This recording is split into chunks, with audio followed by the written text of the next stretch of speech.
Favourite shopping destination value zone hyper mart ఇప్పుడు మన అమీర్పేట్ లో పిల్లర్ నంబర్ 1081 వద్ద. గొడవలు వచ్చినప్పుడు నేనే కాదు అందరూ అరుస్తారు. అరవని వాళ్ళు బిగ్ బాస్ లో సస్టైన్ అవ్వగలరా? అవును. మరి నేను అరిచినప్పుడే ప్రాబ్లం అవుతుందంటే తెలియట్లేదు నాకు. అవును, ఇప్పుడు నువ్వు నీలానే ఉన్నావు. అవును. ఇప్పుడు నువ్వు బయటకు వచ్చేసావు అంటే నీ క్యారెక్టర్ నచ్చలేదా జనాలకి? అంటే నీలా నువ్వు ఉండడం వాళ్ళకి నచ్చలేదు? క్యారెక్టరా? అంత పెద్ద పెద్ద వర్డ్స్. నా క్యారెక్టర్ కాదు, నేను అరవడం వాళ్ళకి ప్రాబ్లం అని నాకైతే క్లారిటీ వచ్చింది. నేను అరవడం, నా ఫేస్ ఎక్స్ప్రెషన్స్, నేను కొంచెం ఎక్స్ప్రెసివ్, నాకు దాగదు. నీ ఫేస్ ఎక్స్ప్రెషన్స్ చాలా యారోగెంట్ గా, చాలా యాటిట్యూడ్ గా, అంటే అమ్మా అంటే ఒక యాటిట్యూడ్ పర్సన్ ఇచ్చేటట్టు, లైక్ చాలా చిరాగ్గా ఇచ్చేటట్టు, అంటే ఇలాంటి ప్రాబ్లం అది కూడా అదిగో నాకు ఆగదు.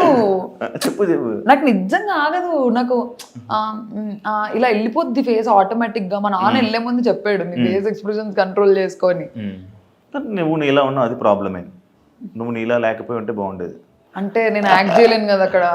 ఎవరైనా యాక్ట్ చేసే వాళ్ళు ఉన్నారా అలా? ఉన్నారు. ఎవరు? చెప్పను. ఏ వద్దు, నేను చెప్పను. శ్రీజ యాక్ట్ చేస్తుందా?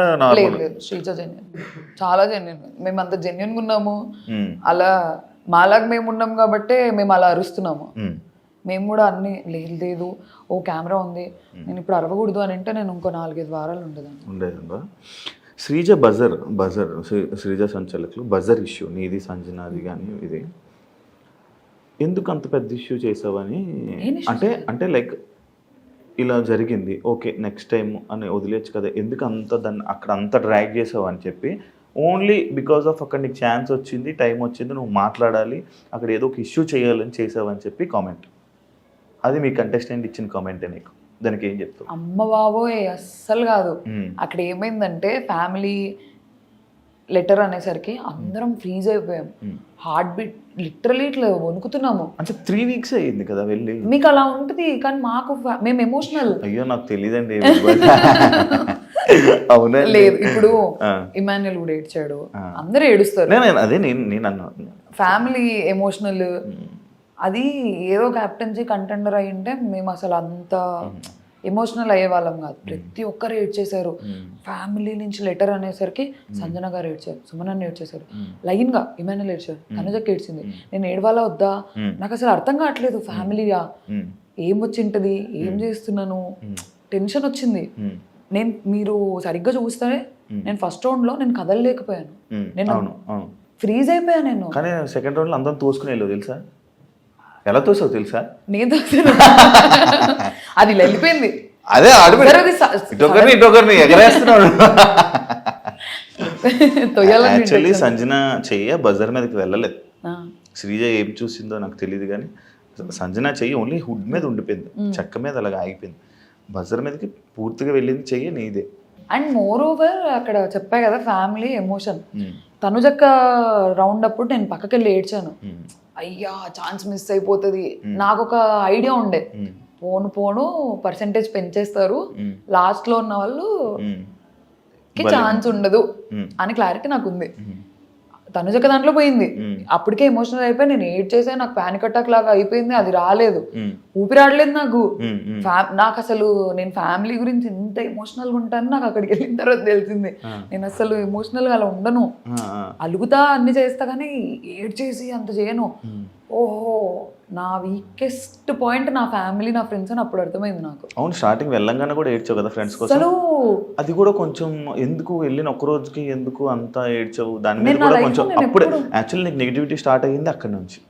ఏడవడం నెగిటివిటీ అంటే వెళ్ళిన వెంటనే ఫ్రెండ్స్ అని ఫ్యామిలీ అని అప్పుడే మిస్ అయిపోతున్నానని ఏడవడం. అది నా లైఫ్ లో నేను ఎప్పుడు హాస్టల్లో మమ్మీ వాళ్ళకి అలా దూరంగా లేను. హాస్టల్లో లేను, హైదరాబాద్ లో ఉన్నాను కానీ ఫోన్ ఉంటది కదా. నేను ఎలా ఉంటానంటే ఏదైనా మమ్మీతో మాట్లాడుతుంటా, లేదంటే డాడీతో మాట్లాడుతుంటా, లేదంటే ఫ్రెండ్స్ తో మాట్లాడుతుంటా, కంటిన్యూ కాల్స్ లో ఉంటా. నాకు నా వరల్డ్ సరౌండ్ అవుతుంటది, కాల్స్, ఫ్రెండ్స్ చుట్టూ, ఫ్యామిలీ చుట్టూ, కొంచెం డిపెండెంట్ పర్సన్ ని.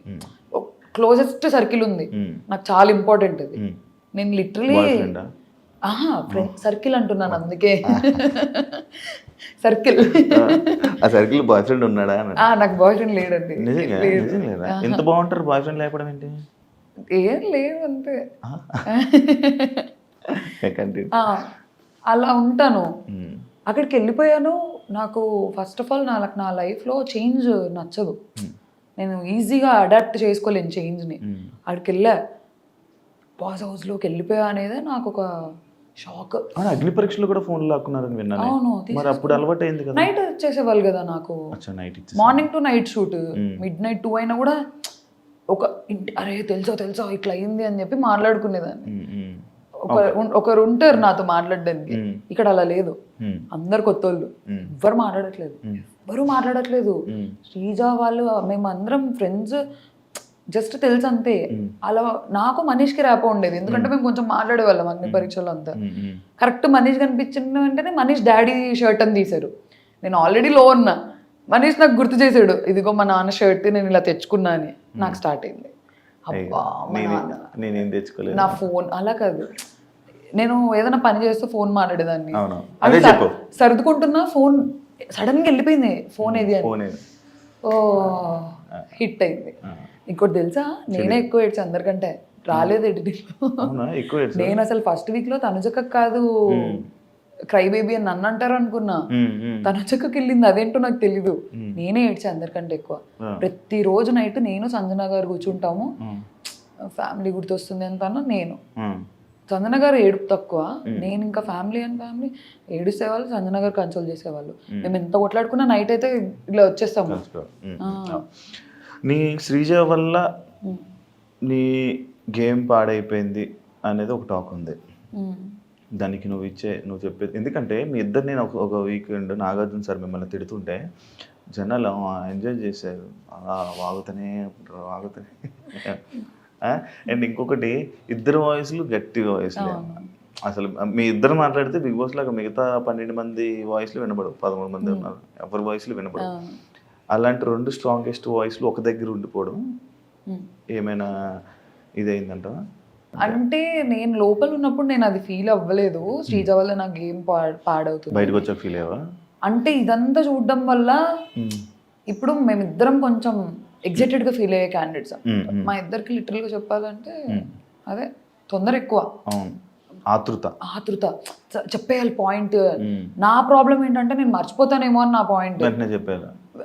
నేను ఇంకోటి ఆలోచించే లోపు చెప్దాం పాయింట్ అని, అలా అందించుకొని ఇద్దరం కొంచెం సిమిలర్ గా ఉండేసరికి అది కొంచెం నెగిటివ్ అయింది. అది నాకు లోపల తెలియలేదు, బయటకు వచ్చిన తర్వాత అర్థం. చెప్పారు ఎవరైనా? చాలా చెప్పారు. ఏమని చెప్పారు? అట్లీస్ట్ తనన్న సైలెంట్ ఉండింటే నీకేం బాగుండేది, నువ్వు సైలెంట్ ఉన్నా తనకేం బాగుండేది. ఇద్దరు ఇలా కకే అని వచ్చేసారు, అదే మీ ఇద్దరికి నెగిటివ్. ఒకళ్ళ మీద పడిపోయేవాళ్ళు వెళ్ళి, నువ్వు వచ్చి మమ్మల్ని కుదిరి, అదే అంటారు బాలయ్య డైలాగ్, నేను వచ్చి నేను కుదిరా, నువ్వు వచ్చి నేను వాళ్ళందరి మీద ఏం పడలేదు. లేదు, నా దగ్గరకు వచ్చిన వాళ్ళకి అన్ని పాయింట్అవుట్ చేస్తేనే వస్తుంది అది బాగా.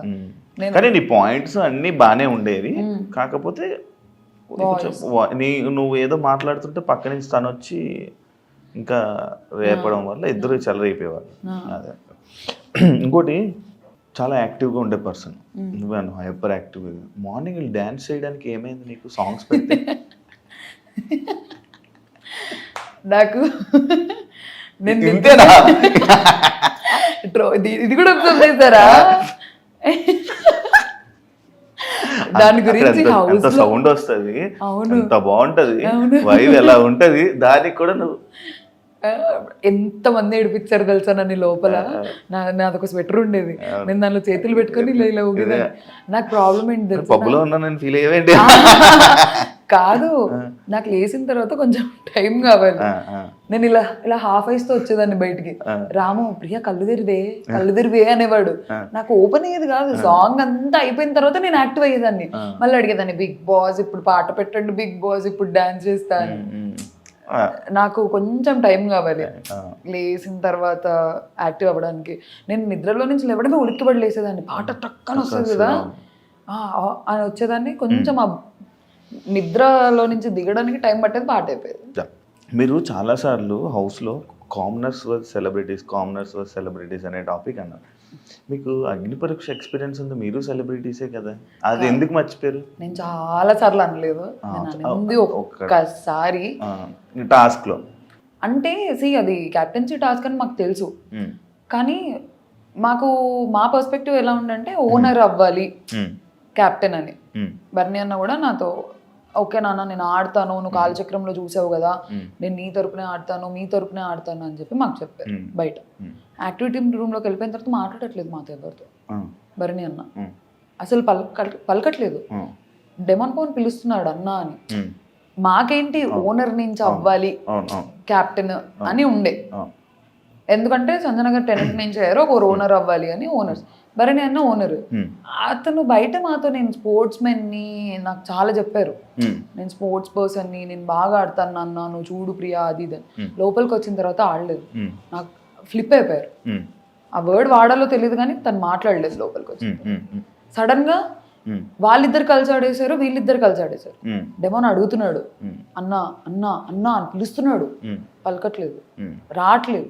మేము పిలుస్తున్నాం బర్నీ అన్న అని. ఫస్ట్ రౌండ్ లో ఎప్పుడైతే మనీష్ కాల్తో అది తోసేశాడు, అన్నిలా తోసేశాడు, నేను ఇద్దరికి స్టాండ్ తీసుకున్నా. చాలా క్లియర్ గా చెప్పా, మనీష్ తప్పు చేశాడు, బర్నీ అన్న తప్పు చేశాడు అనలేదు నేను. ఓనర్స్ తప్పు చేశారు అని అన్నా. ఇద్దరిని అన్నా, ఓనర్స్ నుంచి తప్పు వచ్చింది, సంచాలక్ టెనెన్స్ ఏం లేదు, ఓనర్స్ నుంచి తప్పు వచ్చింది.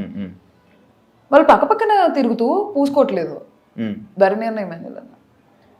మాకు అక్కడ ఎలా అయిపోయిందంటే ఫస్ట్ ఆడతా అని చెప్పి ఆడలేదు, మళ్ళీ వచ్చిన తర్వాత వీళ్ళు గొడవ పడేసుకుంటున్నారు. ఆ మూమెంట్లో పక్కన డెమాన్ ఉంటే ఇద్దరు కలిసి డెమాన్ని పూస్తున్నారు, కానీ ఇమాన్యుల్ అన్నకి బర్నీ అన్న పూయట్లేదు, ఇమాన్యుల్ బర్నీ అన్నకి పూయట్లేదు. అక్కడ ఫ్రస్ట్రేట్ అయిపోయాం మేము. మీరు ఓనర్ కదా, మాట ఇచ్చారు కదా, సంబంధం లేదు కదా అక్కడ, మీరు అన్ని మాట్లాడాల్సిన అవసరం లేదు, మేము మాట్లాడాల్సిన అవసరం లేదు. నా పాయింట్ ఏంటంటే మీరు ఎందుకు మాట ఇచ్చారు అలాంటప్పుడు బయట, ప్రియా నేను ఆడతాను రా చెప్పుకోండి ఉండాల్సింది. ఫేస్ టు ఫేస్ లేదురా నేను నా గేమ్ నేను ఆడతానంటే మేము అడిగే వాళ్ళం కాదు కదా. మా అందరికి అది కోపం వచ్చింది, నాకు, శ్రీజకి, హరీష్ గారు, మనీష్, కళ్యాణ్ సైలెంట్గా ఉన్నాడు. డెమాన్ కూడా గేమ్ లో చూపించకూడదు అని చెప్పి క్లాప్స్ కొట్టి హే హే హే ఇలా చేశాడు. కానీ అందరూ ఫ్రస్ట్రేటెడ్ అసలు. చూసారా అతను ఎండ్ ఆఫ్ ది డే వాళ్ళకే సపోర్ట్ చేస్తాడు, అతను ఓనర్ అయినా కూడా టెనెన్స్ తరపునే ఆడుతున్నాడు. సెకండ్ రౌండ్ అయింది, మళ్ళీ పోయట్లేదు. మా పర్స్పెక్టివ్ ఏమంటే మేము commoners, end of the day మీరు ఓనర్ అయి ఉండి ఓనర్స్ వర్సెస్ టెనెన్స్ ఆడకుండా కామనర్స్ అదే అనాలి, ఓనర్స్ టెనెంట్స్ అంటే బాగుండేది. అతను ఓనర్స్ వర్సెస్ టెనెంట్ ఆడట్లే కదా, ఓనర్ వెళ్ళి టెనెంట్ తో ఆడుతున్నాడు. మా పర్స్పెక్టివ్ ఏంటి, సెలబ్రిటీస్ వర్సెస్ కామనర్స్ అనిపించింది. అక్కడ ఒక్కడింది నాకు.